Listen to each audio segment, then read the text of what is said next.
সময় হল আপোনালোকে ইয়াত 11টা-12টাৰ পৰাই আছে বুলি আমি জানো সময়ৰ অভাৱ আৰু বহুত গৰম সেইকাৰণে মই বেছি দীঘলীয়া ক'বলৈ বিচৰা নাই বাৰা গোলাव खोथा बुंला যেহেতু বহুত গৰম আৰবাও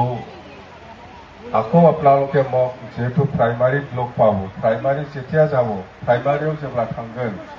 अब्ला नोंथांमोना गाव गावनि गोसोनि साननाय लुबैनायफोरखौ आंजों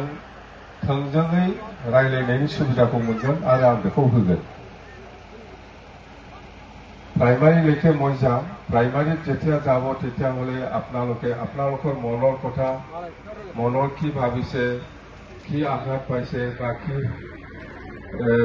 কিবা যদি প্ৰশ্ন আছে বা কিবা জানিব লগা যদি কথা আছে এইবিলাক সুধি পেলাই আপোনালোকে ল'ব পাৰিব বা মত বিনিময় কথা পাতিব পাৰিব তো মই বেছি দেৰি নকৰিম তো আপোনালোকে যে ইয়াত আহিছে মই জানো বিপিএফ দলৰ মিটিং বুলি সবে জানে সব প্ৰাইমাৰীৰ পৰা কমেও 20-25 বা 100 জন এনেকুৱা আহিছে তো আপোনালোকে পাব্লিক নহয় ৰাইজ নহয় আপোনালোকে এজন কৰ্মী গাছী সাছে কৰ্মী যে প্ৰাইমাৰী লিডাৰ ব্লকৰ লিডাৰ বা কোনোবা চেণ্ট্ৰেলৰ লিডাৰ আছে বা কোনোবা প্ৰাইমাৰী কৰ্মীসকল আছে